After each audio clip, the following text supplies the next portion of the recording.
Welcome everyone to part 9 of the best PC racing simulator, and welcome to Automobilista 2, better known as AMS2. This is the V8 supercars,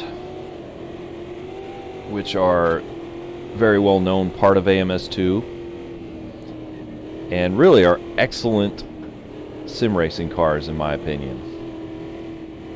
GT cars, lots of power, no driving aids, no traction control, no ABS, rear wheel drive, big V8, a sturdy chassis and body so you can do a little banging around with other cars and not damage the car too badly. It's just a perfect combination. And we are at Suzuka, driving this in VR, which works so very nicely with the Madness engine that AMS2 uses.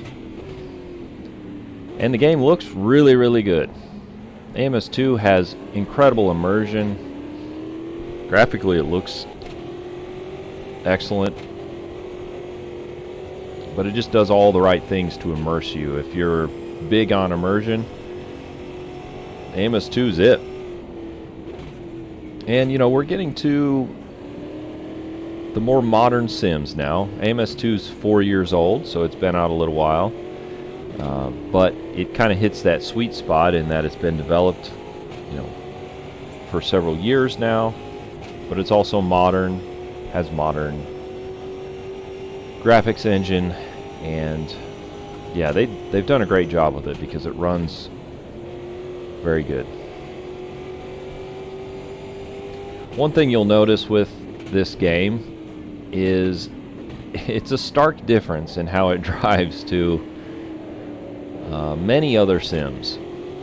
Funny enough, ACC, which was the one I scored before this one in part 8, is almost 180 degrees different in how it handles than AMS2.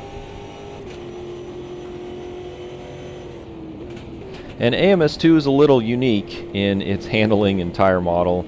Obviously this game was based, well maybe not obviously at this point, but Ritza based this game essentially on Project Cars 2, and you can tell it feels similar in how that game drove. It's got the same underlying physics, even though they've been many times overhauled and tweaked. But the main thing that you notice in how the cars handle, to me, is that, and you can kind of see it in the cars here, there's just very little body roll that seems to happen. The cars seem to stay extremely flat all the time, and so it's a bit strange. It feels a little strange, and it looks a little strange. But probably what's more starkly strange than even the cars and their flat handling is how the tires work. As you can see, if you pay attention, the tires like a lot of slip angle in AMS2. So I'll get into a corner and you will think you've reached the edge slip angle where the maximum grip would be had, but if you turn the wheel another 10 degrees or 15 degrees, you will find that there's actually more grip beyond what would be a normal edge of a slip angle. And what's most interesting, if you go play another sim like Assetto Corsa or R Factor 2, and then you come drive AMS2, what's interesting is in your head, subconsciously, you will have a sensation of where the edge of grip is as far as a slip angle of the tire.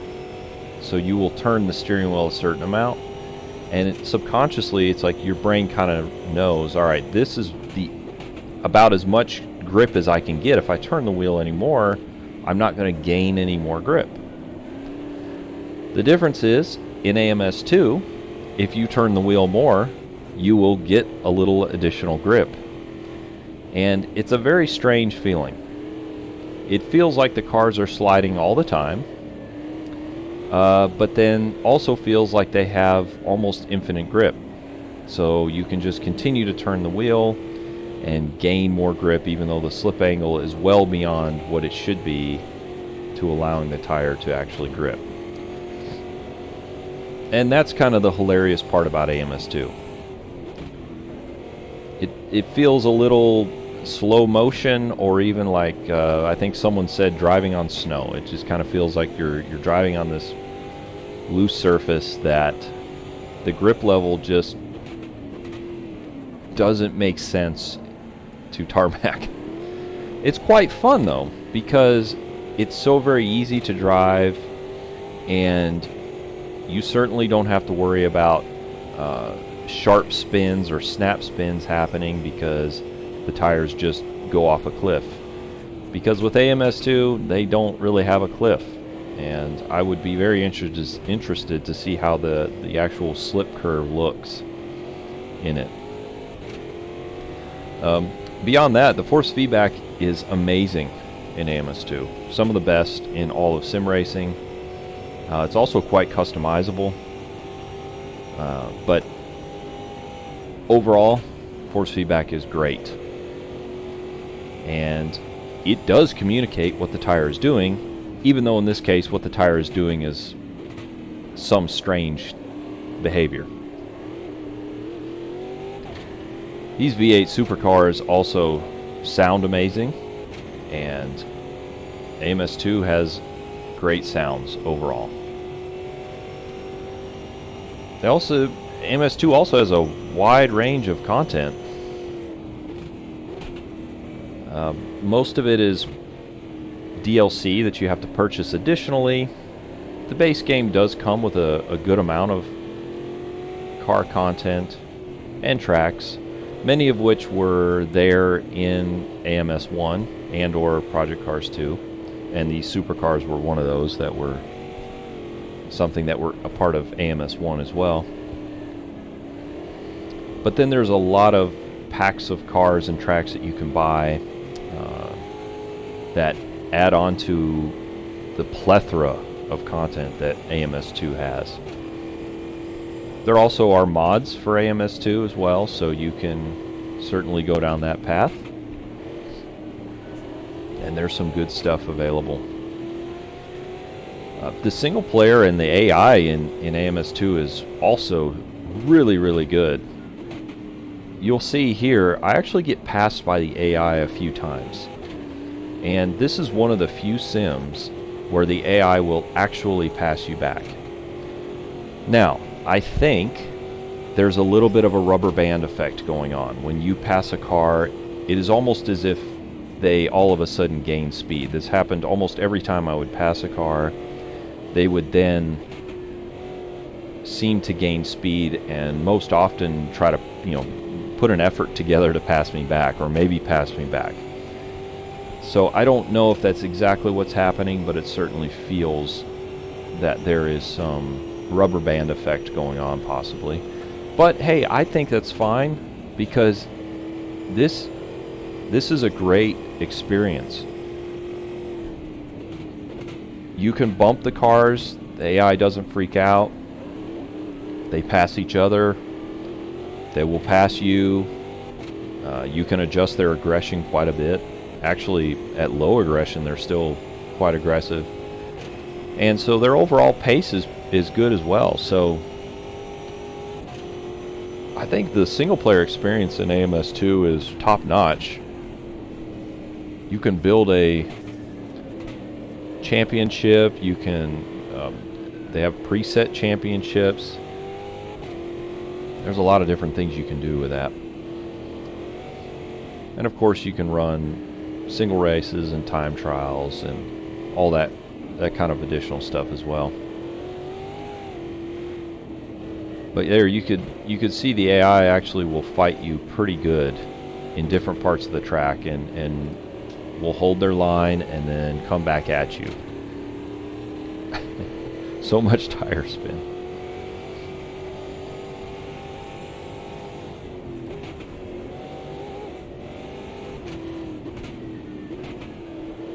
So the multiplayer side of AMS2 is a little bit more disappointing than the single player, and boy, what is the issue with sim developers and publishers being able to create a sim with a good multiplayer system in place at launch? And of course, AMS2 is a long way from launch. It's 4 years afterwards, and we still don't have a ranking system. And you're not going to survive as a racing sim, on the PC anyway, in this day and age without a ranking system. You have to have some sort of ranking system. Now, AMS2 has said that a ranking system is in development and on the way, but it needs to get here soon. The player base in AMS2 is not holding all that well lately. I think most people are kind of moving on to other sims because they've played all the single player content they would want to play. They've played a lot of mod content, and they're probably, maybe like me anyway, maybe you're like me, that at this point investing more money into more DLC for the game seems a bit like a pointless endeavor if it's not going to be something that you can use in multiplayer races or championships or ranked races or whatever. So yeah, I feel like AMS2 has got maybe one more patch to kind of get this taken care of, and I hope they do it. I hope they do it. They're working on a tire update and a physics update, and they're working on a ranking system, and we'll see if it's really game changing, like all of their updates are boast to be game changing. And it's like, well, if your update needs to be game changing, then I'm not sure what that says about your game. Again, part of me really loves AMS2 because it accomplishes something that so many other sims don't do, and that is it's actually a driving model that is more extreme the other way. So yeah, anyways, it's a fun one. It's too pricey for what you can use the content for, in my opinion, because if you're talking about a single player experience, then you're not going to get as many hours repeated out of that as a multiplayer thing where you can do ranked racing with a ranked system. So if they get that incorporated and they do it smartly, it could save the game, especially if they can kind of fine-tune this tire model a bit and take away a little bit of this strange driving technique, or the way you drive the cars right now. Then it could actually be a very formidable sim and have a long life yet, because it is only 4 years old, and as we've seen, so many of these sims are quite old at this point and still very much played. So AMS2 could be around for a long time and be quite successful yet if they can get this correct. So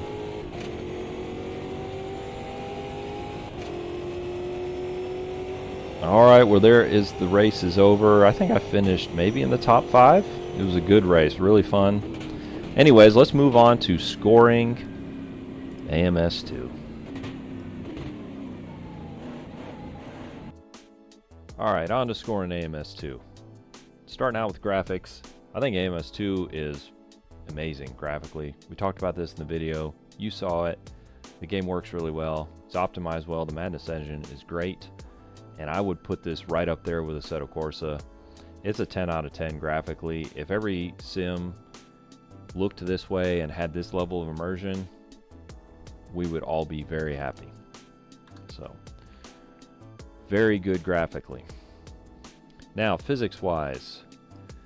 So AMS2 is a bit of a mixed bag. It's really fun to drive, but it's also kind of ridiculous. It doesn't feel that connected to the road. The car doesn't really feel to have that much weight transfer going on, or at least the suspension feels almost infinitely stiff in some ways. So the physics, to me, need some work. They're supposedly working on it, and I hope that they find a good solution. But to me right now, this is not totally a simulator. I mean, it is a sim, and it does simulate certain things, but the way the cars handle and the way that the dynamics of the cars operate just feels a bit too much like Project Cars 2 to me, which I would say is more of a simcade title. So I'm going to give the physics a 6 out of 10.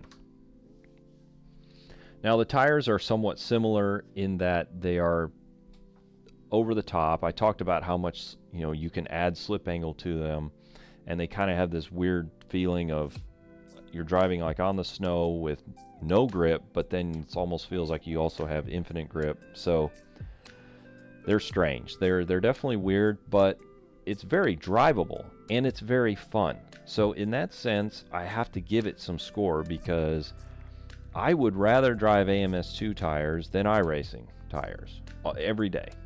Now, I could tell you that iRacing comes a little bit closer to reality than AMS2, and I think pretty much everyone would agree there, but the AMS2 tires are more fun. So I'm going to rate them a 7 out of 10. That has some to do with how enjoyable they are to drive, not totally based on realism, but they do have some good qualities there, and I think if they can get the physics and tires to more of like a 7-8 or an 8-8 situation, we could be looking at a pretty nice sim that is really fun to drive at the limit. And that's partially because I think the force feedback is very good in AMS2. I think it communicates well what the tire is doing, and so it's intuitive to drive. So because of that, I'm actually going to give the force feedback a 10 out of 10 for AMS2. And that's what I mean. If they can get their physics and tires figured out, they'll be doing really well. Sound-wise, AMS2 sounds really good. I do think that certain cars don't sound quite as good as some of the other ones, and I'm probably, talking specifically the older cars that launched with the game. But overall, the sounds in the entire sim are good. The tire scrub sounds are good, and that V8 supercar sounded like a strong V8. So the sounds are very solid, 9 out of 10 to me. Content-wise, AMS2 has a ton of content, actually, and you can drive everything from a little mini car or a kart or a super kart all the way up to a Formula One car, every GT car in between, prototype cars, slower formula cars, everything. And there are a ton of tracks available for AMS2, so they've got the content window covered. Is it as much as AC? Is it as much as iRacing?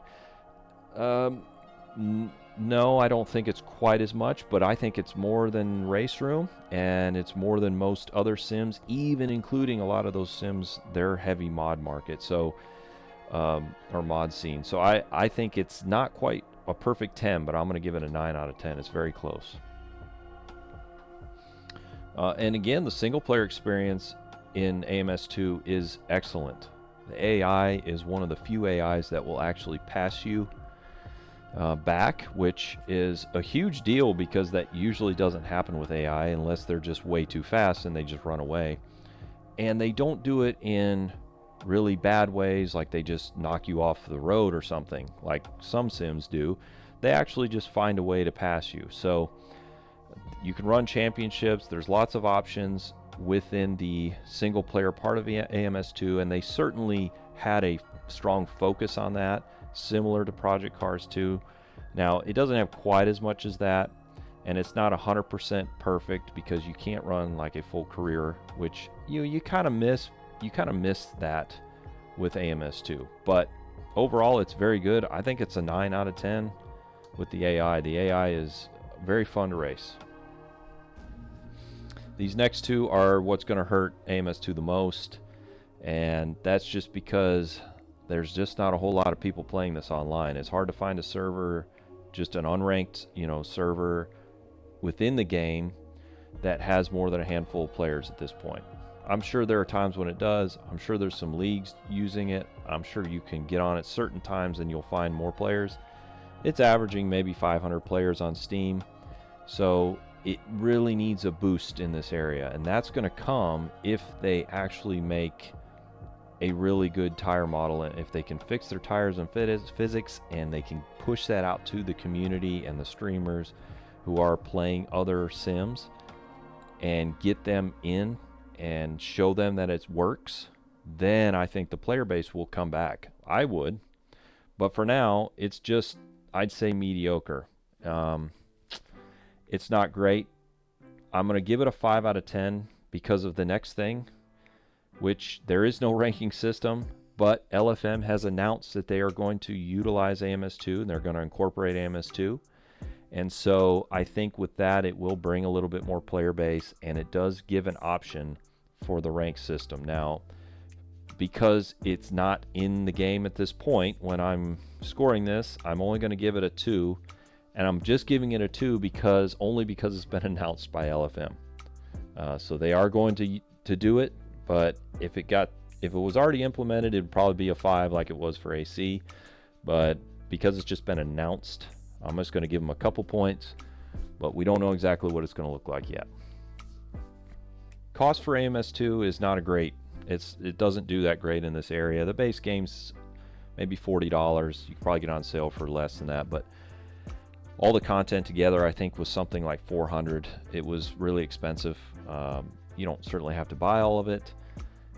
There's a lot of good content you want, but when you start adding it up, it just gets kind of crazy. So if they could fix the things that they need to fix, then it might be worth it. But to me, the content is a little over the top price-wise, and I really hope they kind of make an adjustment to this and just sell more of their content after they get their next patch out. So I am going to score this as a 6 for now.